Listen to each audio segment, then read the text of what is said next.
salawatu rabbi wa salamuhu alaihi wa ala alihi wa ashabihi wa man ihtada bihadihi wa istana bisunnatihi ila yaumiddin wa sallama tasliman katsira, amma ba'du. Ikhwani wa akhwati kaum muslimin, kaum muslimat rahimani wa rahimakumullah jami'an. Alhamdulillah, puji dan syukur senantiasa kita ucapkan untuk Allah Tabaraka wa Ta'ala atas nikmat dan karunia yang diberikan oleh Allah Tabaraka wa Ta'ala untuk kita semua. Salawat beserta salam semoga senantiasa dilimpahkan oleh Allah Tabaraka wa Ta'ala untuk junjungan dan panutan kita Nabi Allah yang mulia Muhammad sallallahu alaihi wasallam. Ikhwani wa akhwati kaum muslimin, kaum muslimat rahimani wa rahimakumullah jami'an. Pada kesempatan yang berbahagia kali ini kita akan mencoba untuk kembali membaca salah satu di antara karya yang telah ditulis oleh Al-Imam Abu Isa Muhammad bin Isa Ibn Sawrah At-Tirmidzi rahimahullahu ta'ala. Namun pada kesempatan yang berbahagia kali ini kita akan mencoba untuk membaca hadis-hadis dalam bab yang lain selain dari apa yang telah kita baca pada pertemuan-pertemuan sebelumnya. Kita akan mencoba untuk membaca hadis-hadis Nabi kita yang mulia sallallahu alaihi wasallam yang berkaitan dengan al-udhiyah, berkaitan dengan kurban yang disebutkan oleh Imam At-Tirmidzi dalam karya beliau ini. Kita akan mencoba untuk membaca hadis dari hadis nomor 1493. Ini adalah hadis pertama di dalam kitab ke-17 dari karya beliau ini, Kitabul Adhahi an Rasulillah sallallahu alaihi wasallam, bab ma jaa fi fadlil udhiyah, bab penjelasan tentang keutamaan berkurban. Nomor hadis 1493. Para ikhwah dan para akhwat yang dimuliakan oleh rahmatullah Allah Tabaraka wa Ta'ala, kita tinggalkan sejenak pembahasan hadis yang kita telah mulai membacaannya pada pertemuan-pertemuan sebelumnya, di mana pada pertemuan terakhir yang kita bahas di saat kita membaca lanjutan pembahasan hadis pada pertemuan yang lalu 2527 seingat Anda. Sekarang kita mencoba untuk membaca hadis tentang udhiyah, tentang kurban, hadis nomor 1493. Hadis dari Aisyah radhiyallahu anha. Sesungguhnya Rasulullah sallallahu alaihi wasallam bersabda, "Ma'amila adamiyyun min amalin yawman nahri ahabbu ila Allahi min ihraqid dam, innahu la ya'ti yawmal qiyamati biquruniha wa ash'ariha wa adlafiha wa inna ad-dama la yaqa'u min Allahi bimakanin qabla an yaqa'a min al-ard fatibu biha nafsa." Dari Aisyah radhiyallahu anha, sesungguhnya Rasulullah sallallahu alaihi wasallam bersabda,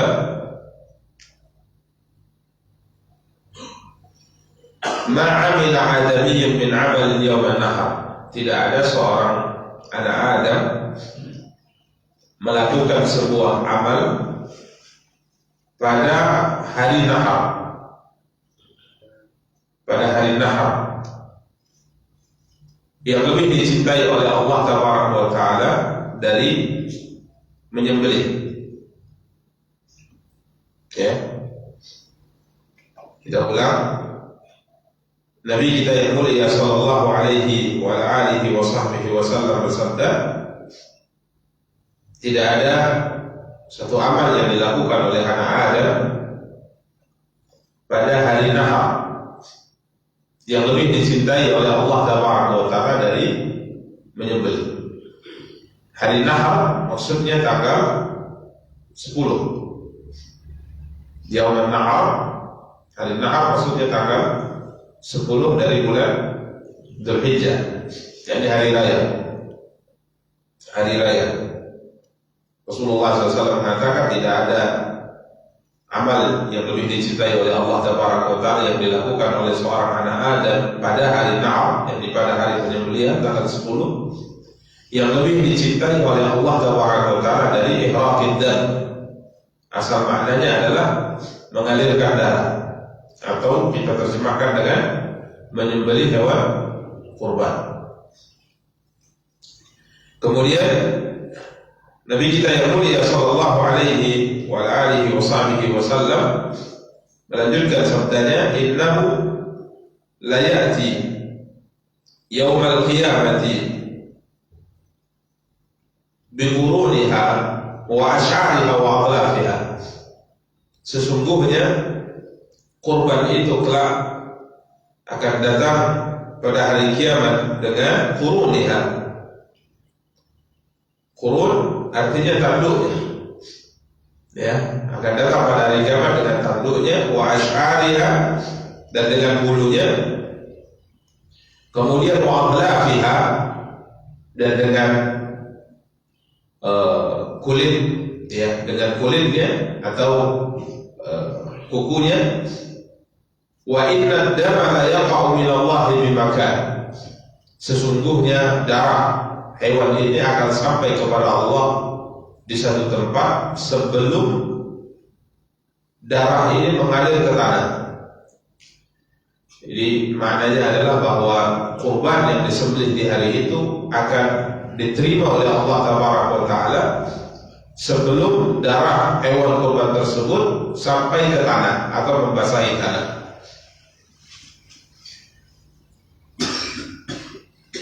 Fatibu biha nafsa, karenanya dalam berkurban, kata Rasulullah SAW, tibu biha nafsa, ikhlaskanlah amal ibadah kurban hanya untuk mengharapkan ridha Allah Tabaraka wa Ta'ala. Para ikhwah dan para akhwat yang dimuliakan dan dirahmati oleh Allah Tabaraka wa Ta'ala, hadis yang mulia ini dikomentari oleh para ulama. Ada yang mengatakan bahwa hadis ini dhaif, hadis ini lemah, ya, hadis ini lemah. Dan ini maklum dalam pembahasan ilmu hadis, kadang-kadang sebuah hadis itu memang dikomentari oleh para ulama, mungkin dari satu sisi sanad misalnya, di mana salah satu di antara orang-orang yang menukilkan hadis ini dari Nabi kita yang mulia sallallahu alaihi wasallam, jadi orang-orang yang berada di antara Imam Tirmidzi sampai Nabi sallallahu alaihi wasallam, itu dikomentari lemah oleh para ulama. Seperti dalam hadis ini dikomentari lemah oleh para ulama bukan berarti sekedar komentar begitu saja tanpa ada alasan, di mana para ulama mengatakan bahwa salah satu di antara rawi yang menukilkan hadis ini dari seorang tabi'in, yakni Abu Musanna, namanya Sulaiman Ibnu Yazid. Ini dikomentar oleh para ulama dhaif, lemah orangnya dari sisi hafalan, sehingga hadis ini sebagian para ulama melemahkan. Tapi hadis ini masuk dalam pembahasan fadail, ya, masuk dalam pembahasan fadail, yakni sebuah keutamaan yang amalnya merupakan amal yang sahih dari syariat, Jadi sebuah amal yang memang dianjurkan dalam syariat, ya, sebuah amal yang dianjurkan dalam syariat. Kemudian ada beberapa hadis yang menyebutkan tentang keutamaan amal tersebut. Ya, para ulama dalam hal ini memudahkan periwayatan hadis seperti ini selama hadisnya bukan hadis yang sisi lemahnya itu sangat kuat. Kemudian juga ini sekedar untuk motivasi tanpa meyakini, kata para ulama, bahwa ini merupakan hadis yang benar-benar disabdakan oleh Nabi kita yang mulia sallallahu alaihi wasallam. Namun sebagaimana metode kita dalam membaca karya para ulama, kita akan membaca seluruh apa yang ditulis oleh para ulama dalam karya mereka. Para ikhwan, para akhwat yang dimuliakan oleh rahmatullah Allah, ini hadis yang berkaitan dengan keutamaan berkurban. Ya, di mana dalam riwayat disebutkan tidak ada sebuah amal yang dilakukan oleh seorang hamba yang lebih dicinta oleh Allah pada tanggal 10 di hari raya, hari penyembelihan. Tidak ada amal yang lebih dicinta oleh Allah daripada ikhlas kita, mengalirkan darah atau menyembelih hewan kurban. Karena Nabi kita yang mulia sallallahu alaihi wasallam berpesan, "Fatibu biha nafsa." Dalam berkurban, ikhlaskan, murnikan niat kalian hanya untuk Allah Taala. Karena kurban adalah sebuah amal yang sangat besar di sisi Allah Taala, dan amal ini apabila tidak dibarengi dengan keikhlasan kepada Allah dalam berkurban, maka tidak berguna sedikit. Yang dalam ayat yang sangat masyhur, Allah Taala berfirman, "La yanalullaha luhumuha wa la dima'uha, walakin yanaluhu taqwa minkum." Yang sampai kepada Allah Taala itu sebenarnya bukan daging dan bukan pula darahnya, akan tapi yang akan diterima dan sampai kepada Allah dari kamu adalah ketakwaan hati kamu tatkala menyembelih itu, niat dan tujuannya untuk apa. Para ikhwan dan para akhwat yang dimuliakan oleh rahmatullah Allah Taala, ini yang harus dikedepankan, keikhlasan dalam beribadah kepada Allah Taala. Dan hari ini keikhlasan itu tatkala kita berbicara tentang penyembelihan hewan kurban semakin sulit dibandingkan dengan zaman dahulu. Tatkala kita melihat catatan kurban di zaman Nabi sallallahu alaihi wasallam, zaman tabi'in, zaman atba'ut tabi'in, zaman tabi'ut tabi'in, maka kita lihat mereka berkurban itu masing-masing, tidak dikoordinir, tidak ada panitia. Sehingga seorang keluarga muslim tatkala berkurban, dia beli kambing, dia beli sapi, kemudian dia sembelih. Mungkin dengan keluarganya atau dengan kerabatnya atau dengan orang terbatas di rumahnya. Sehingga kadang-kadang yang seperti ini lebih mudah untuk menjaga keikhlasan. Tapi jika seandainya kita lihat di zaman kita sekarang, kurban itu dikoordinir di masjid, ada panitianya. Ya, hari penyembelihannya juga disepakati. Kadang-kadang karena tidak sempat di hari pertama, maka disepakati hari kedua, tidak sempat hari kedua, disepakati hari ketiga, begitu seterusnya. Artinya memang sebuah syiar yang dikerjakan bersama-sama di kampung atau di masjid tertentu. Secara hukum ini tidak ada masalah. Secara hukum ini tidak ada masalah, ya. Dalam artian boleh-boleh saja. Bahkan kadang-kadang mungkin pada satu waktu ini bagus. Karena kondisi sekarang banyak keluarga muslim mungkin yang tidak tahu bagaimana menyembelih, tidak tahu bagaimana mencari, tidak tahu bagaimana memilih, sehingga akhirnya mereka wakilkan ke panitia. Jadi dari satu sisi ini bagus. Cuma yang perlu diperhatikan adalah keikhlasan. Karena biasanya dalam penyembelihan kurban di sebuah masjid, apabila kurban lebih dari satu, maka panitia biasanya pakai pengeras suara akan memanggil sapi nomor 3, pengurban bulan. Wah, kalau sapinya besar kan agak besar juga kepala kita untuk maju. Wah, besar bagi kita, bangga gitu. Ini untuk dari sisi keikhlasan ini harus diperhatikan oleh ikhwan dan akhwat yang dimuliakan dan dirahmati Allah. Sapi nomor 6, sapinya kecil, malu majunya. Jadi ibadah itu untuk siapa sebenarnya? Maka ini mungkin catatan yang hendaknya kita luruskan dalam hati kita. Karena Nabi kita yang mulia sallallahu alaihi wasallam berpesan, "Fatibu bi nafsa." Ikhlaskan penyembelihan tersebut hanya untuk Allah. Karena Abu Qatadah, seorang sahabat, pernah menyinggung masalah ini. Ini zaman sahabat masih hidup. Tatkala beliau bercerita bahwa kurban itu sebenarnya satu keluarga cukup satu ekor kambing. Satu keluarga cukup satu ekor kambing. Satu keluarga sebenarnya cukup berkurban dengan menggunakan kurban satu bahagian dari 7 bahagian sapi yang berserikat dalam berkurban. Abu Qatadah mengatakan, ini dahulu di zaman Nabi SAW seperti itu, satu keluarga satu ekor kambing, berapapun jumlah anaknya, berapapun jumlah istrinya. Nabi kita yang mulia Sallallahu Alaihi Wasallam tatkala berkurban, beliau punya 9 istri, kurban beliau 1 ekor, 1 ekornya lagi untuk umatnya.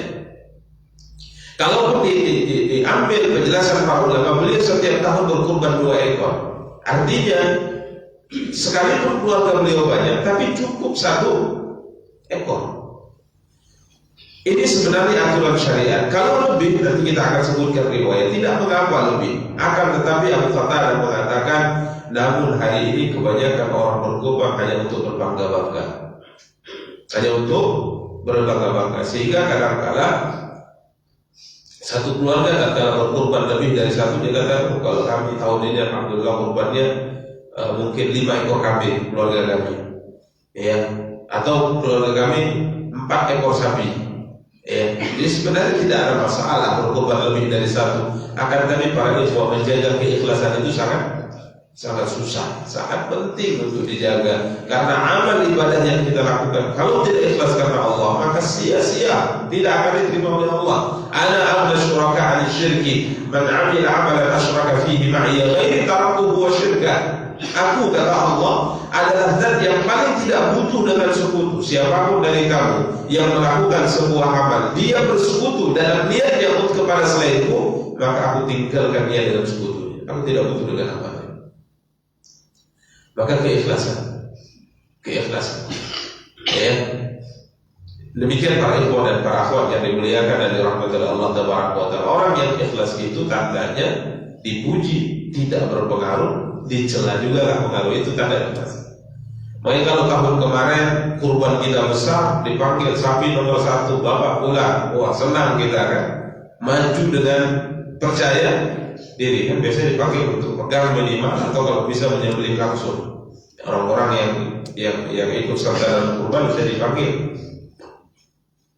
Tahun ini mungkin ekonominya agak susah, jadi yang mungkin yang agak kecil, tatkala dipanggil kita agak malu-malu majunya, dan berarti ada sesuatu di dalam hati.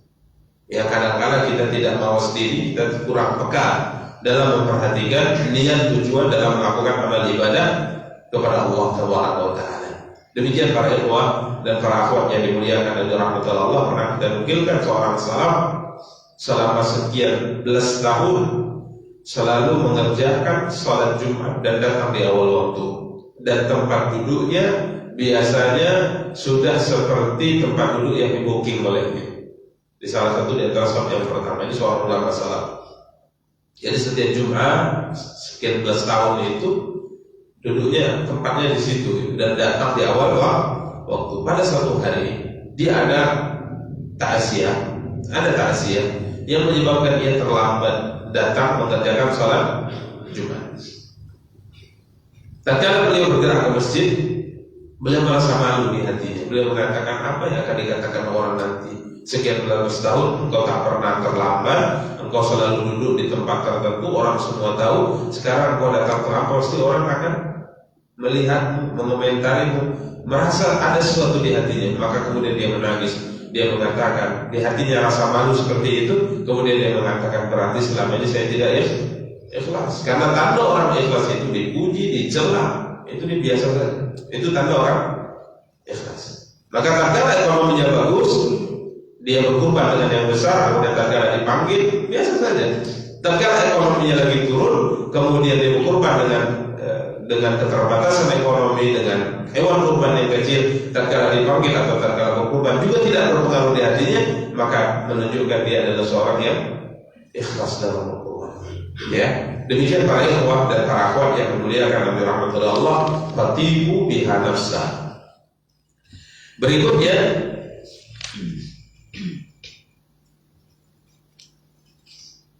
Kita lanjutkan. Ini hadisnya dhaif jiddan. Sebagaimana disebutkan tadi, fadail dibacakan untuk mendatangkan semangat orang dalam melakukan sebuah ibadah yang sudah ada aturannya dalam syariat. Ini boleh disampaikan kata para ulama selama lemahnya hadis tersebut tidak terlalu kuat.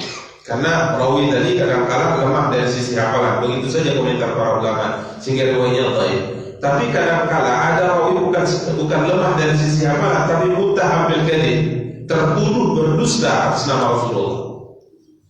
Nah, ini hadis yang diriwayatkan olehnya ini lemahnya itu parah bangetan gitu.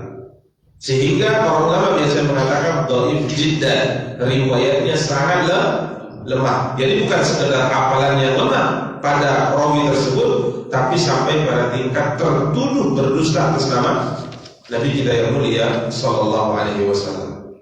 Lanjutan riwayatnya adalah fil udhiyati li sahibiha bi kulli sya'ratin hasanah. Riwayatnya pada kurban bagi pemiliknya kelak pada hari kiamat, setiap rambut atau bulu dari hewan kurban tersebut Allah berikan kepadanya satu pahala. Ini riwayat yang sangat lemah dan biasa ya, pernah ditangkap orang yang membuat hadis palsu. Dia ditanya, ada memang yang motifnya itu jahat, merusak ajaran Islam, tapi ada yang motifnya bagus. Dia buat hadis untuk memotivasi kaum muslimin beribadah katanya. Karena saya lihat orang sudah gak semangat lagi berkurban, gak semangat lagi beribadah, maka saya buat hadis supaya orang semangat ibadah. Niatnya bagus tidak? Bagus. Caranya salah. Ya nggak bisa seperti itu. Karena Nabi kita yang mulia SAW sudah wanti-wanti dari dahulu. Apa kata Rasulullah? Hadithu an Bani Israil wa haraj. Ya, kemudian Rasulullah SAW bersabda, "Man kadzaba 'alayya muta'ammidan falyatabawwa maq'adahu minan nar." Barang siapa yang berdusta atas namaku muta'ammidan, dengan sengaja, kata Rasulullah, dia buat hadis. Padahal Nabi tidak bersabda, dia buat hadis. Sekalipun dia bagus motivasi orang untuk amal ibadah, maka Rasulullah SAW bersabda, barang siapa yang berdusta atas namaku dengan sengaja, falyatabawwa maq'adahu minan nar. Bersiap-siaplah, tempat duduknya sudah disiapkan dalam api neraka Allah. Jadi berdusta atas nama Rasulullah itu dosanya sangat besar.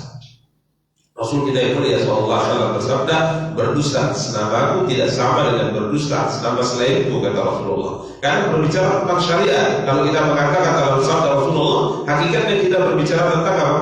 Syariat, agama Allah. Karena para ilmu sebagian orang dahulu tatkala ditangkap membuat hadis, dia mengatakan, saya membuatnya tidak ada niat jahat, tidak ada niat buruk, akan tapi saya membuatnya untuk memotivasi orang, mendorong orang melakukan ibadah kepada Allah Taala. Ini niatnya betul, tapi caranya salah. Sedangkan kita sebagai seorang muslim bukan hanya dituntut untuk bagus dalam berniat, tapi kita juga dituntut bagus dalam teori cara dalam melakukan amal ibadah kepada Allah Taala. Jangan sampai kita ingin bersedekah tapi cari uang bersedekah dengan merampok. Iya, siapa cerita Robin Hood? Jadi mencuri harta orang kaya, merampok harta orang kaya, setelah dapat dibagi pada orang miskin. Ini banyak masyarakat menganggapnya pahlawan. Bukan, ini bukan pahlawan, pecundang ini. Ya, tidak boleh. Seorang tatkala ingin melakukan amal kebaikan kepada Allah, maka tidak sebatas niatnya yang lurus, tapi juga caranya juga harus lurus. Ini metode dalam Islam.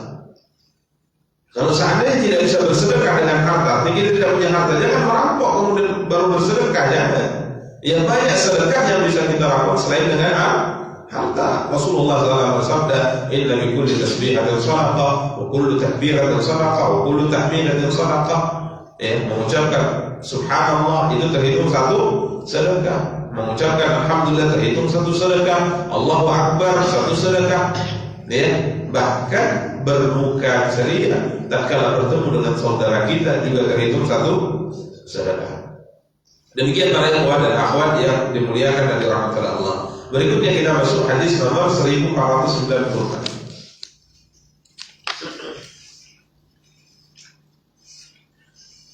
Hadis dari Anas bin Malik radhiyallahu anhu, pembantu Nabi kita yang mulia sallallahu alaihi wasallam yang mendampingi Nabi selama kurang lebih 10 tahun.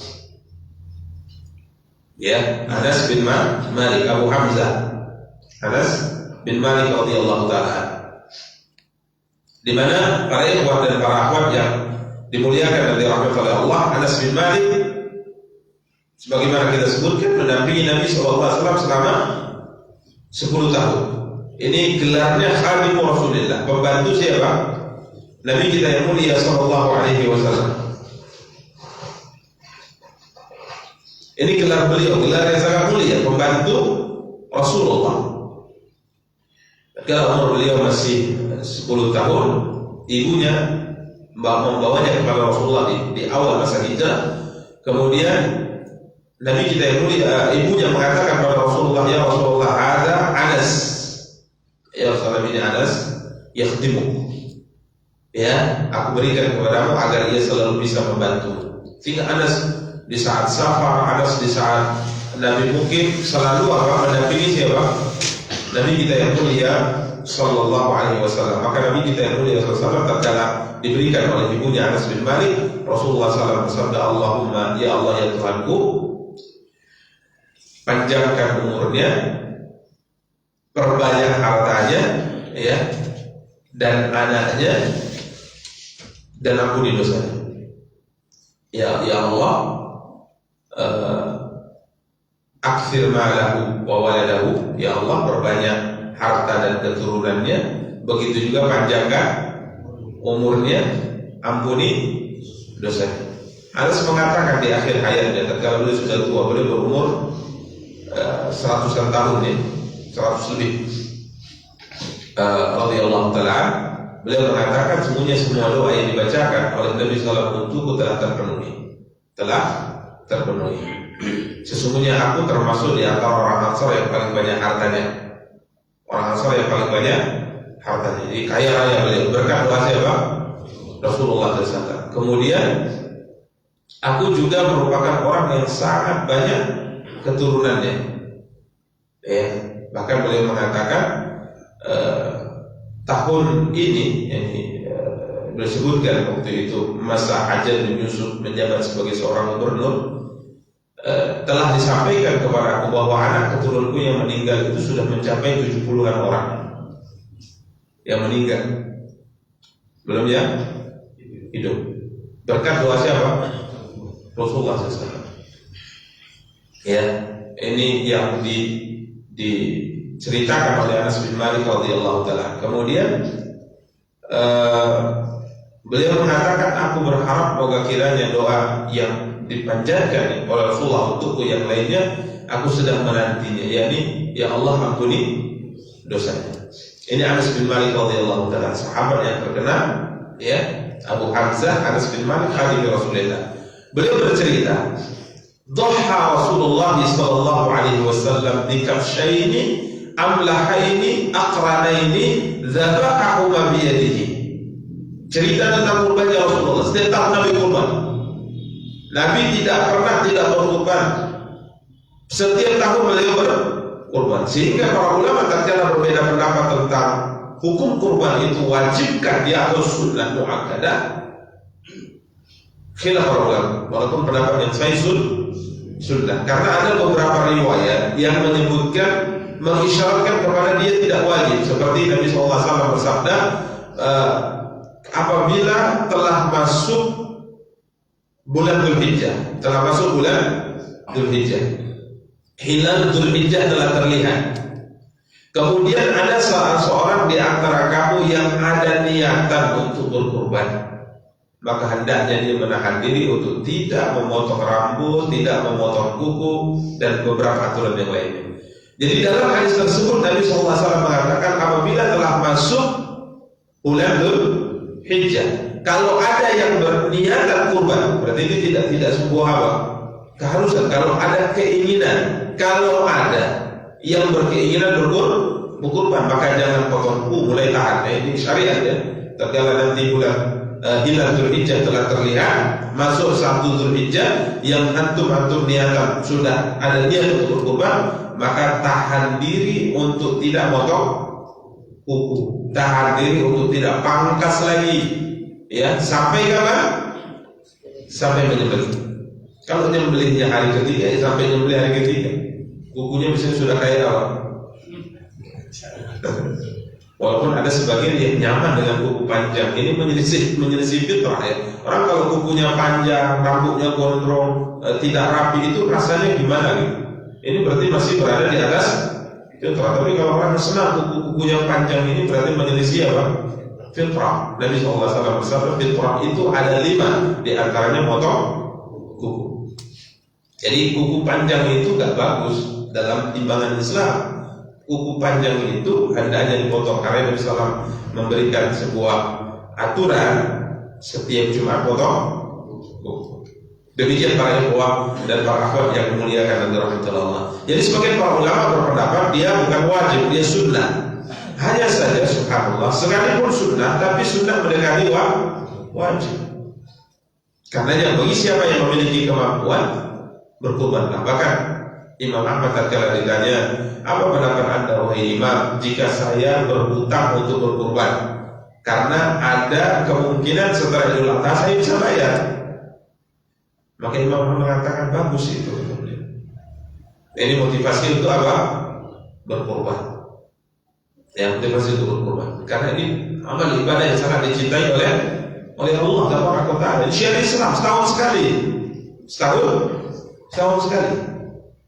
Ya, maka usahakan berkurban. Ya tidak mesti besar, yang penting syarat dan ketentuannya terpenuhi. Ya, demikian para ikhwah dan para akhwat yang dimuliakan dan dirahmati Allah Taala. Beliau bercerita tentang kurbannya Nabi.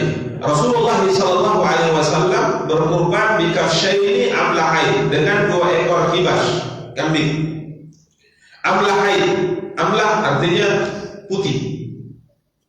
Ya, kambing kibas, domba atau biri-biri, warnanya apa? Putih, amlah. Aqranain, bertanduk. Berarti ada tanduknya. Dzabahahuma biyadi. Beliau sallallahu alaihi wasallam menyembelih 2 ekor kurban beliau itu dengan tangannya. Artinya beliau menyembelih langsung, tidak diwakilkan. Wasamma, beliau membaca bismillah, wa kabbara, dan membaca takbir. Bismillah, Allahu akbar. Wa wada'a rijlahu ala sifahihima. Beliau alaihi salatu wassalam meletakkan kaki beliau di atas sifah. Sifah itu mungkin bisa diartikan badan atau leher. Jadi tatkala menyembelih kambing tersebut, kaki beliau injakkan di leher hewan tadi supaya tidak bergerak, atau di badannya supaya tidak bergerak kambing tadi. Ya, ini menunjukkan bahwa isyarat dari hadis ini sebenarnya mereka dahulu menyembelih kambing itu tidak pakai diikat. Dan ini memang setelah diperhatikan dan diteliti, ini lebih membuat kambing tersebut cepat mati, karena tatkala dia bergerak dan melepaskan semua yang ada di tubuhnya, darah pun cepat keluar. Ya, tapi wallahu a'lam, mungkin kambing di sana enggak seliar kambing kita mungkin ya. Karena kita lihat misalnya di YouTube sapi banting sekali langsung disembelih tanpa diikat. Kalau di kita masya Allah satu kampung kadang-kadang megang kambing tadi. Itu kita tengok pegang tanduknya, satu pegang ekornya, banting, penyembelihnya langsung tanpa diikat, tanpa dipegang. Walaupun itu teknik memang kadang-kadang bisa, tapi Allah alam apakah mungkin jenis sapinya kita mau dekat saja sudah kakinya sudah main ya. Nah, kita mau dekati memang kecil tapi masya Allah luar biasa. Ya. Kita mendekat saja kakinya sudah main kayak apa itu? Matador ya, banteng. Luar biasa para ikhwan dan akhwat yang mulia dan dirahmati Allah. Jadi ini teknik yang dilakukan oleh Nabi SAW. Allah alaihi wa sifahihima. Para ikhwan dan para akhwat yang dimuliakan dan dirahmati Allah, Al-Imam Tirmidzi menyebutkan bab ma ja'a fil udhiyah bi kabshain, berkurban dengan 2 ekor. Ini kita sebutkan tadi bahwa hukum asalnya 1 sudah cukup, tapi kalau mau lebih silakan. Dalam sebagian riwayat Nabi kita yang mulia sallallahu alaihi wasallam, 2 kurban ini adalah 1 untuk keluarga beliau, 1 untuk umatnya yang tidak mampu berkurban. Ya. Sekalipun demikian para ulama mengatakan kalau antum berkurban lebih dari 1 ini tidak mengapa, tapi jaga keikhlasan. Jadi kurban itu bukan untuk bangga-bangga. Wah, masjid kami kurbannya 20 ekor sapi, masjid sebelah cuma 3. Oh, ini bahaya kalau sudah sampai pada tingkat ini. Wah, kecamatan kami lah. Kalau udah seperti itu, apa gunanya ibadah kepada Allah? Ini lillahi ta'ala. Sebesar apapun ibadah yang kita lakukan, kalau tidak ikhlas mengharapkan ridha Allah, enggak diterima. Sayang kan? Sudah mengeluarkan uang, tapi tidak diterima di sisi Allah Taala. Jangan sampai kita menjadi seperti orang yang disebutkan oleh Allah dalam surat yang dibaca di saat sholat Jumat. Hal adraka hadithun ghashiyah wujuhu yawma idzin khashiyah. Allah mengatakan amilatun nasibah. Apakah telah datang kepadamu cerita tentang hari kiamat? Ghashiyah, salah satu di antara nama hari kiamat. Wujuhu yawma idzin khashiyah. Di hari itu wajah banyak orang merasa takut karena kengerian yang mereka lihat. Mereka merasa takut, melihat neraka dan sebagainya. Kemudian Allah mengatakan amilatun nasibah. Beramal, berusaha, bersusah payah. Amilatun nasibah, telah beramal, telah bersusah payah, tapi tasla naran hamiyah. Allah bakar orang ini dalam api neraka yang menyala-nyala. Sebagian ahli tafsir menjelaskan ayat ini uniknya. Ini menjadi pelajaran bagi kita semua. Sebagian mereka mengatakan amilatun nasibah, beramal, berusaha, berjuang di dunia, bersusah payah, beramal di dunia, tapi di akhirat masuk neraka juga. Ini luar biasa. Apa maksudnya? Sebagian para ulama mengatakan di antaranya adalah orang-orang yang melakukan amal tapi salah. Ia berjuang beramal tapi tidak ikhlas. Susah sudah tapi tidak ikhlas. Akhirnya masuk neraka. Contoh orang berjihad, berperang di jalan Allah, susah tidak, berkeringat, berpeluh, terluka, bahkan mati di medan perang, tapi terkadang niatnya melenceng, masuk neraka. Coba ya. Makanya para ikhwan menjaga keikhlasan dalam amal ibadah sangat penting. Syarat mutlak diterimanya amal ibadah adalah lillahi ta'ala. Jadi kurban itu jangan bangga-bangga. Ya, kurban jangan bangga. Ya sudah, berkurban kita berbahagia karena kita dalam ibadah kepada Allah, jangan untuk mencari pujian dan sanjungan manusia. Di kabsyaini amlahain, Rasulullah SAW menyembelih 2 ekor kibas. Kemudian berwarna putih. Amlah, warna putih. Ya, putih ya, tentunya putih di sini bukan seperti warna baju, warnanya putih. Maklumlah kita, karena mayoritas kambing kibas itu warnanya apa? Putih kan gitu. Ya, putih-putih kotor lah, karena memang di negeri kita kalau sekarang kita lihat negeri kita tentunya susah mencari kambing putih sebagaimana yang ada di Jazirah Arab. Karena di kita apalagi musim hujan ya sudah, warnanya bukan lagi putih ya. Mungkin putih tapi putih susu, coklat, karena kotor. Kemudian akranain, ini mengisyaratkan Nabi memilih sifat yang lebih sempurna dari kurban yang beliau sembelih. Karena sebagian para ulama mengatakan kurban dengan sifat kurbannya Rasulullah itu jauh lebih utama, warna putih. Kemudian akranain bertanduk. Ya, bertanduk. Ya, ini sifat-sifat yang disebutkan dalam hadis yang mulia ini. Kemudian beliau menyembelih dengan baca bismillah dan takbir. Ini bismillah Allahu Akbar. Para ulama fikih mengatakan bismillahnya wajib, Allahu Akbarnya sunnah. Ya. Beliau membaca bismillah dan membaca takbir Allahu Akbar. Ini mesti diperhatikan ya, baca bismillah. Demikian hadis nomor 1493. Di sini Imam Tirmidzi menyebutkan bab berkurban lebih dari 1 ekor kambing, 2 ekor kambing. Berarti kesimpulan yang paling utama adalah berkurban lebih dari 1 bagi seorang muslim ini insyaallah tidak mengapa. Ya, misalnya untuk punya uang, apalagi kondisi ekonomi sekarang susah, orang kurban mungkin sedikit, sudahlah saya kurban dengan 10 ekor misalnya, tidak apa-apa.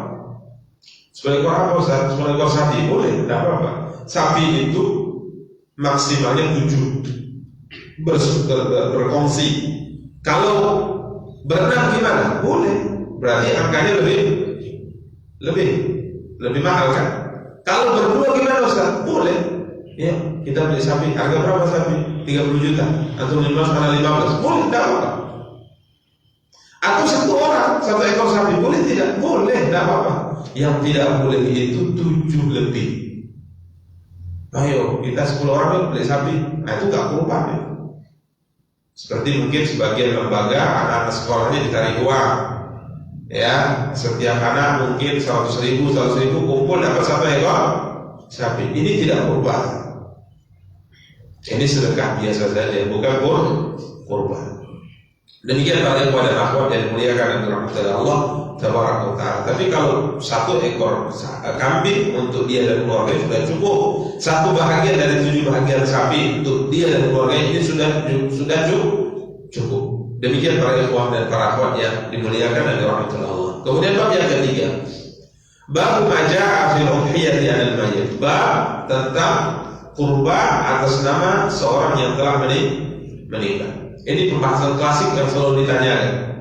Kita akan lihat apa yang dituliskan oleh Imam Tirmidzi rahimahullah. Jadi salah satu di antara kelebihan rujukan hadis karya Imam Tirmidzi dibanding rujukan hadis yang lainnya. Kita kenal ada Sahih Bukhari, ada Sahih Muslim, ada Sunan Abu Dawud, ada Sunan Tirmidzi, ada Sunan An-Nasai, ada Sunan Ibnu Majah. Ada 6 rujukan hadis yang paling utama dalam agama Islam, yaitu oleh para imam besar kita. Setiap karya itu punya ciri khas dan punya kelebihan dari karya yang lainnya. Jadi apabila kita bandingkan antara Sahih Bukhari dengan Sahih Muslim, ini punya kelebihan dan punya kekurangan antara satu karya dengan karya yang lain. Ya, ini wajar ya, nggak ada yang sempurna. Sampai seorang ulama mengatakan, "Allahu ayyutimmal kitab illa kitab." Allah tidak ingin menyempurnakan satu karya, tidak ada celahnya, tidak ada cacatnya, tidak ada kurangnya. Allah tidak ingin menyempurnakan satu karya yang ada di muka bumi kecuali kitab Al-Quran. Karya ulama sehebat apapun, kalau dilihat, diperiksa oleh ulama yang lainnya, masih ada apa? Cacatnya, masih ada kurangnya. Hatta Sahih Bukhari ini masih ada sebagian ulama mengkritiknya dalam beberapa riwayat hadis. Dikritik, masih ada mengkritik. Imam Ad-Darqutni rahimahullah beliau mengkritik. Ini hadis yang disebutkan Bukhari ini ada hadis lemah kata beliau. Tapi ini ulama tentu yang mengkritik ya, antara para ulama. Sedangkan mayoritas para ulama mengatakan semua hadis yang ada dalam Sahih Bukhari itu apa? Sahih. Tapi beginilah, Allah tidak ingin, kata ulama, menyempurnakan satu karya, menyempurnakan satu kitab yang tidak ada celahnya, tidak ada cacatnya, tidak ada aibnya, tidak ada kurangnya kecuali Al-Quran. Al-Quran sampai berubah pun seorang manusia mencari celah dan aibnya tidak akan ketemu. Karena dia firman Allah Zat yang maha sempurna, Allah tabaraka wa ta'ala. Sekalipun dia orang paling benci terhadap Islam, dia cari cacat dan aib Quran, dia tidak akan ketemu. Ini Al-Quran. Tapi kalau karya ulama, wah ini pasti dapat. Namanya karya manusia. Maka setiap karya hadis ini punya ciri khas dan punya keistimewaan unik. Ya, salah satu di antara keistimewaan dari karya Imam Abu Isa Muhammad bin Isa Al-Sawra At-Tirmidzi rahimahullah, beliau menukilkan pendapat ulama di sini. Beliau sebutkan hadis, kemudian beliau komentari hadis ini dengan perkataan-perkataan ulama. Ini ciri khas Sunan At-Tirmidzi. Maka dalam pembahasan udhiyah 'anil mayyit, berkurban untuk orang yang telah mati, yang telah meninggal, ini sebenarnya pembahasan klasik, boleh tidak dibahas oleh para ulama-ulama kita dahulu. Maka Imam Tirmidzi membawakan sebuah hadis dari Ali bin Abi Thalib radhiyallahu anhu. Ya. Annahu kana yudhi bi kafshayn ahaduhuma 'anil nabi wal akhar an nafsi. Ali bin Abi Thalib berkurban dengan 2 ekor kibas. Ali berkurban dengan 2 ekor kibas. Satunya atas nama Nabi, satunya atas nama dirinya. Ini Ali bin Abi Thalib. Berarti satu untuk dirinya atas namanya, yang satunya atas nama Nabi SAW. Faqila lahu, ditanyakan kepada Ali bin Abi Thalib, kenapa kau lakukan ini? Qala amarani bihi ya'ni Nabi fala adahu abadan. Ini dulu pernah diperintahkan Nabi terhadapku dan aku tidak akan meninggalkan ini selama-lamanya. Jadi setiap tahun dalam riwayat ini Ali berkorban 2 ekor, satu untuk dirinya dan keluarganya, satu untuk siapa? Atas nama Nabi. Para ikhwah dan para akhwat yang dimuliakan dan dirahmati oleh Allah Taala, Imam Tirmidzi berkata, "Hadza haditsun gharibun la na'rifu illa min hadits syarih." Hadis ini hadis yang aneh, maksudnya lemah menurut Imam Tirmidzi. Kami tidak mengetahuinya kecuali dari riwayat syarih. Para ikhwah dan para akhwat yang dimuliakan dan dirahmati oleh Allah, karena hadis ini tidak disepakati kesahihannya, terjadilah perbedaan di kalangan para ulama kita. Ini salah satu di antara sebab kenapa para ulama berbeda. Ada yang berpendapat hadisnya sahih, ada yang berpendapat hadisnya lemah. Terjadi perbedaan. Makanya dalam perbedaan fikih seperti ini kita berapa mendatang. Ya, berapa mendatang. Sama seperti misalnya kunut subuh. Ada yang berpendapat riwayatnya sahih, ada yang berpendapat riwayatnya lemah. Berapa mendatang. Siapa yang memahami hadis kunut subuh sahih, kemudian jadi imam, dia kunut karena kita di belakang sebagai anggota, ya kita ikut pimpinan, kita aminkan. Kalau seandainya ada yang berpendapat kunut subuh itu hadisnya lemah, kemudian dia jadi imam karena di belakang kita berpendapat kunut, tapi pimpinan kita, imam kita tidak kunut, ya kita juga tidak kunut. Begitulah indahnya Islam dalam menyikapi perbedaan. Jadi banyak pada nafas yang dimuliakan oleh rahmatullah Allah, ini di antara sebab kenapa terjadi perbedaan di kalangan para ulama. Yang satu ulama berpendapat hadisnya sahih, yang lain berpendapat hadisnya apa? Hadisnya lemah.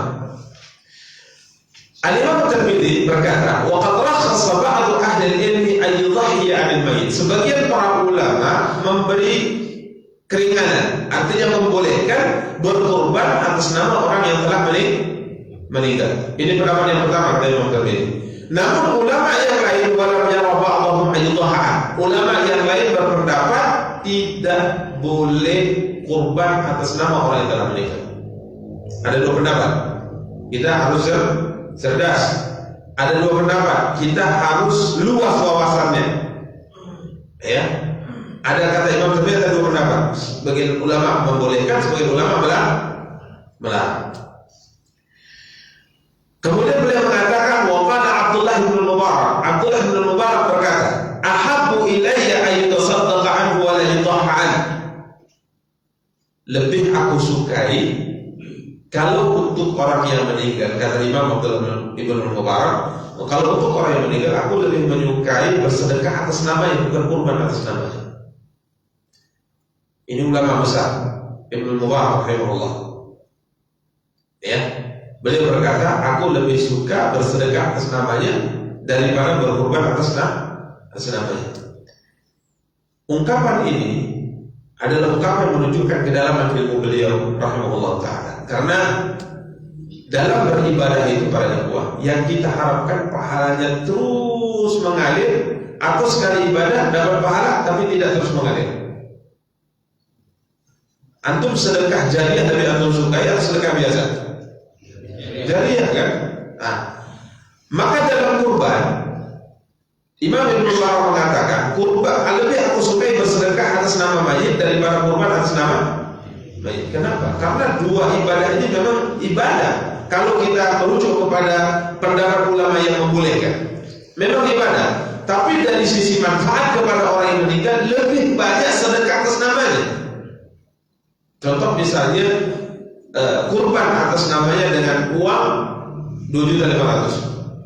Setelah disembelih, dibagi, dimakan, habis. Artinya dapat pahala. Orang meninggal itu sampai pahalanya untuk dia, sampai pahala pun kurban, dituliskan dalam catatan amalnya pahala kurban.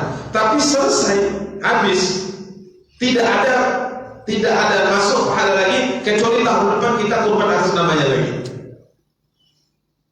Tapi kalau sedekah jariah atas nama orang yang telah meninggal, ini pahalanya terus apa? Mengalir.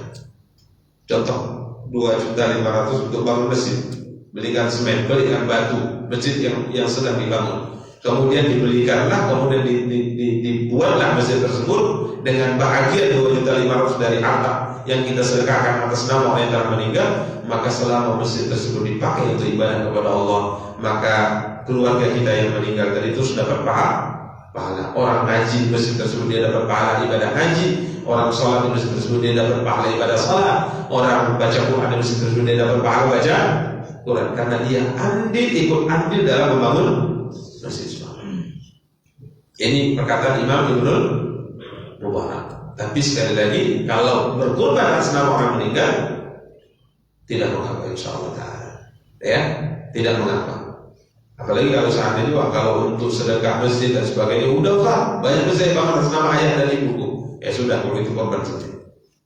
Ya, kalau gitu korban atas nama orang tua, ini tidak ada masalah. Kemudian beliau mengatakan, wa idhaha fala ya'kul minha syai'an wa yatasaddaqu bi kullu. Tapi kalau dia berkorban atas nama orang yang telah meninggal, dia dan ini yang berkorban mengeluarkan harta atas nama ayah dan ibunya dalam korban, dianya tidak memakan sedikit pun dari daging korban yang dia korbankan atas nama orang yang telah meninggal. Semuanya disedekahkan. Beda kalau atas nama dirinya. Ya, beda kalau atas nama dirinya. Sunnahnya kalau kita korban atas nama kita, maka sebahagiannya hendaknya kita, maka para ulama menjelaskan sepertiga kita ambil, sepertiga disedekahkan, sepertiganya dihadiahkan. Ya, demikian para ikhwah dan para akhwat yang dimuliakan dan dirahmati oleh Allah Tabaraka wa Ta'ala. Jadi bab ketiga ini berbicara tentang berkurban atas nama orang yang telah meninggal. Ada dua pendapat dan insyaallah pendapat yang sahih, ya, dijelaskan oleh sebagian para ulama, ini tidak mengapa. Berkurban atas nama orang yang telah meninggal itu kedudukannya sama seperti bersedekah atas namanya. Hanya saja yang ini sedekah daging, kata Imam Ibnu Mubarak, lebih suka sedekah yang lainnya, seperti tadi sedekah jariah. Demikian para ikhwah dan para akhwat yang dimuliakan dan dirahmati oleh Allah Tabaraka wa Ta'ala. Terakhir, hadis nomor 1496. Hadis dari Abu Sa'id Al-Khudri radhiyallahu anhu, beliau berkata, "Dhaha Rasulullah sallallahu alaihi wasallam bi kafshin aqrana, fahil ya'kulu fi sawadin wa yamshi fi sawadin wa yadhuru fi sawad." Rasulullah sallallahu alaihi wasallam, kata Abu Sa'id Al-Khudri radhiyallahu anhu, berkurban dengan menggunakan kibas yang aqr. Ya. Aqr tadi artinya apa namanya? Qarn itu artinya tanduk, ya. Seekor kibas di riwayat Anas tadi apa namanya? Warna putih dan aqrnain bertanduk.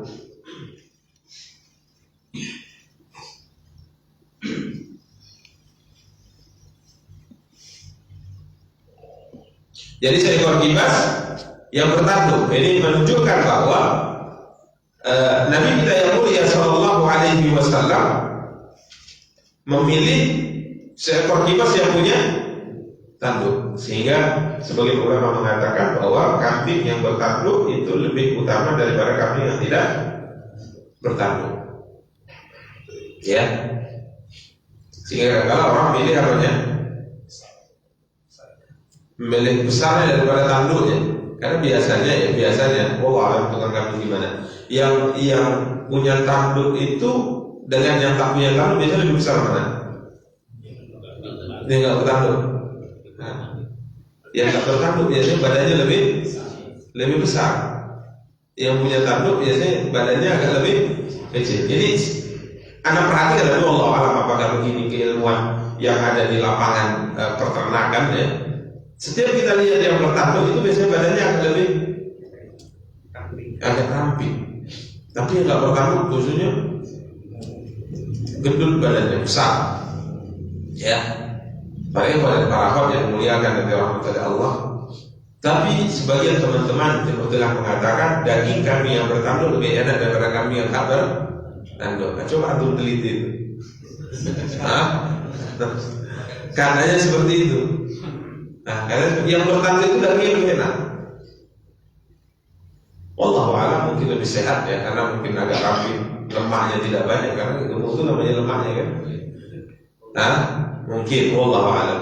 Sama seperti mereka mengatakan bahwa kambing dengan umur atau binatang dengan umur yang ditetapkan oleh syariat dalam hewan kurban itu posisi dagingnya paling enak dibandingkan kalau sudah melalui atau kalau sebelum melampaui umur yang telah ditetapkan oleh Nabi SAW. Contoh misalnya sapi umur 2 tahun, ini kan syarat umur. Ya, ini syarat umur yang mesti diperhatikan. Syarat umur yang mesti diperhatikan. Sapi harus berumur 2 tahun. Kalau belum 2 tahun, ini tidak sah untuk kurban para ikhwan. Ya, tidak sah untuk kurban. Misalnya 1 tahun 10 bulan, ini tidak sah. Dia mesti 2 tahun. Dia mesti 2 tahun. Kalau lebih silahkan, tak ada masalah. Misalnya 3 tahun, 4 tahun, tapi jangan sampai 30 tahun. Biasanya sudah tidak sehat biasanya, ya. Biasanya 3 tahun, 2 tahun. Maka daging sapi di umur 2 tahun itu adalah daging sapi yang paling enak, paling nikmat, paling lezat dibandingkan kalau sebelum itu atau terlalu lebih. Begitu juga kambing. Ya, kambing biasa atau kambing Jawa itu 1 tahun umurnya, baru boleh dijadikan kurban. Kalau domba atau biri-biri, ya, itu 6 bulan. 6 bulan full sudah boleh dipakai untuk apa? Untuk kurban. Demikian pada ikhwan dan akhwat yang dimuliakan oleh rahmatullah Allah. Ini dari sisi kelezatan daripada apa? Hewan kurban.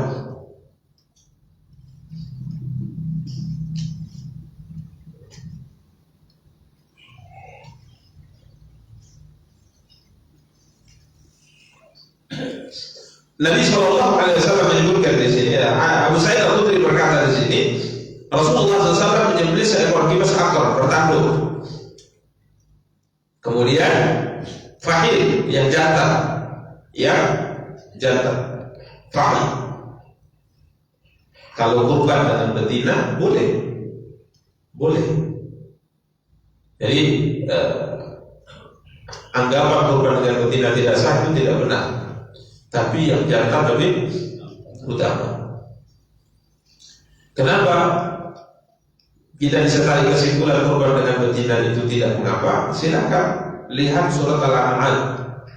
Surat Al-An'am itu artinya surat yang bercerita yang ada di dalamnya pembahasan tentang hewan ternak. Para ulama sepakat bahwa kurban itu harus menggunakan hewan ternak. Dalam istilah syariat, hewan ternak dalam istilah syariat. Kalau dalam istilah kita masyarakat, hewan ternak itu banyak. Ayam juga hewan ternak. Tapi dalam timbangan syariat, apa maksud dengan an'am? Dalam istilah syariat, an'am dalam istilah syariat kembali ke surat Al-An'am. Ya, minal dha'ni itsnain. Hewan ternak yang pertama adalah minal ibil itsnain. yakni unta, jantan dan betina. Ini yang pertama. Allah mengatakan thamaniyata azwaj, 8 pasang. 8 pasang. Yakni unta, jantan dan betina. Wa minal baqari itsnain, sapi, hewan, sapi, jantan dan betina. Kemudian minal dha'ni itsnain, kambing biri-biri atau kibas atau domba, jantan dan betina. Kemudian wa minal ma'z itsnain, kambing biasa, jantan dan betina. Berarti ada 4 ekor, 4 atau 8 ya, 4 jenis, 8 ekor, jantan dan betinanya. Maka tatkala Allah berfirman dalam surat Al-An'am, hewan ternak itu adalah 4 jenis, yakni unta, kemudian sapi, kemudian kambing biri-biri, kemudian kambing biasa, jantan dan betinanya. Ini menunjukkan bahwa berkurban dengan salah satu di antara ini tidak mengapa dalam pertimbangan syariat. Jadi kalau kamu berkurban dengan betina, ini tidak masalah. Walaupun dia tadi, misalnya sapi nomor 5 betina. Kira-kira gimana? Percaya diri nggak tuh? Hah? Memang punyanya uang yang betina, nah korbannya itu punya kita. Tapi ada yang nggak ada, nggak berani. Belakang rumah itu dibeli dan dia. Hah? Nggak ada masalah sebenarnya. Makanya dalam Islam, bagaimana kalau dia sedang hamil misalnya? Islam telah membahas zakatul janin, zakatul ummi. Sembelihan janin mengikut sembelihan ibunya, induknya. Jadi kalau ibunya sudah disembelih, dalamnya ada janin ini tidak bangkai, boleh juga dimakan. Itu sudah dijawab oleh Nabi saat beliau masih hidup sallallahu alaihi wasallam. Jadi kurban dengan betina tidak mengapa, tapi jantan lebih utama. Tapi betina lebih utama timbang tidak kurban lagi. Ya ada duit, nggak ada duit untuk beli jantan, tapi betina saja beli. Walaupun saat ini yang betina juga naik harganya. Orang nggak tahu, boleh rupanya. Kalau dulu mungkin orang nggak tahu, nggak boleh. Jualnya murah-murah. Sekarang orang nggak tahu, boleh. Sama seperti sifat binatang yang diceritakan oleh para sahabat dari kurban Nabi. Ini kalau ada, harganya juga luar biasa mahal. Dulu pernah saya lihat kambing seperti ini orang pedagang katanya berapa harganya? Mahal kali. Sesuai dengan hadis. Pedagang juga tahu hadis dia. Belajar Sunan Tirmidzi dia. Sesuai dengan hadis Ustaz. Jadi memang ada rupa ada harga. Ini berlaku juga ya. Ada rupa ada harga. Baik para ikhwan dan para akhwat yang dimuliakan dari rahmatullah Allah Taala. Baik. Kemudian Abu Sa'id Al-Khudri berkata, ya'kul fi sawad wa yamshi fi sawad wa yanzur fi sawad. Makan dengan hitam, jalan dengan hitam, melihat dengan hitam. Maksudnya warna putih, tapi ada corak hitamnya. Ya, ada corak hitamnya di dekat mulut, di mata, di kaki. Nah ini. Dan sebagai yang perlu bisawan. Kemudian dekat perutnya ini hitam. Ini kalau sudah ada mempunyai kambing seperti ini, wah dapat untung antum. Kurban dengan itu gitu maksudnya, bukan menjual. Kurban dengan itu. Ini utama. Karena kita berpikir untung kok kita jual mahal. Enggak. Antum lebih butuh pahala daripada orang lain. Ya. Ini subhanallah kambing yang dipilih oleh siapa? Nabi kita yang mulia SAW. Beliau pilih seperti ini. Berarti beliau memilih kurban beliau yang paling sempurna. Yang paling sempurna. Ini kalau punya kemampuan silakan. Yang paling sempurna. Cari sifat kurban kita yang paling sempurna. Makanya dalam hadis-hadis berikutnya nanti kita akan bacakan pada pertemuan berikutnya. Sampai dicek.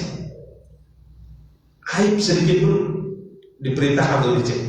Walaupun aib itu ada dua, aib yang membatalkan, ada aib yang mengurangi sisi pahala.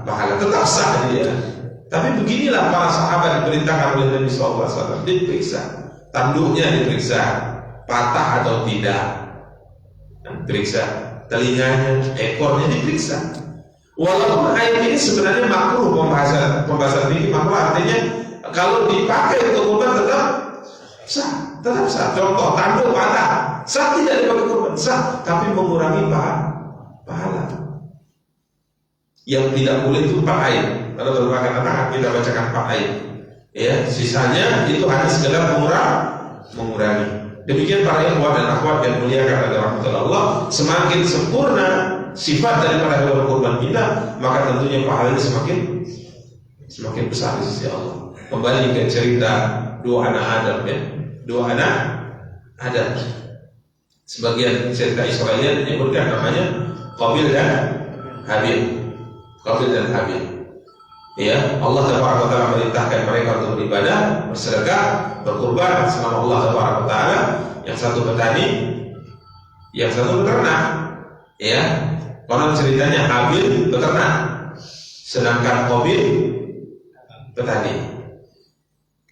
Maka kedua mereka berpikir berbeda, ya, berpikir berbeda. Qabil berpikir, ya, perintahkan kurban, Allah kan Maha Kaya. Allah tidak butuh apapun dari kita, ya sudah, yang ini sajalah, sisa-sisa. Mungkin kalau nanam gandum, ya mungkin BS-nya, ya, BS-nya artinya yang sisanya mungkin dipakai, dimakan atau dijual, yang sisa-sisanya tidak laku itu yang disedekahkan.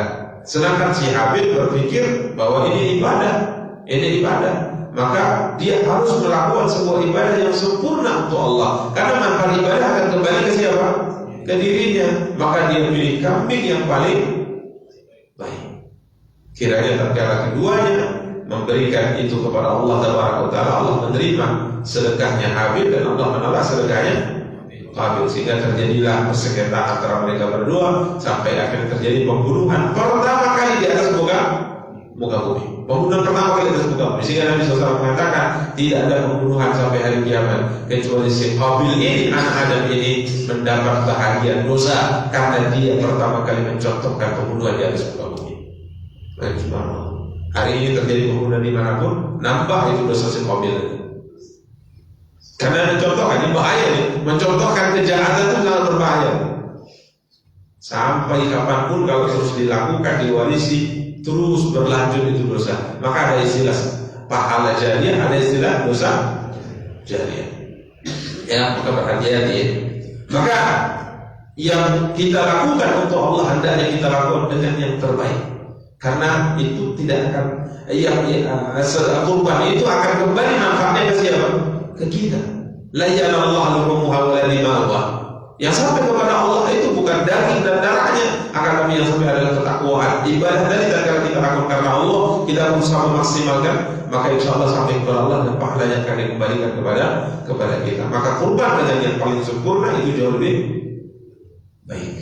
Tapi kalau tidak punya kemampuan berkurban dengan memenuhi ketentuan walaupun tidak sempurna, maka itu jauh lebih baik daripada tidak berkurban. Ini syiar hendaknya kita hidupkan, anak dan istri kita juga pahamkan.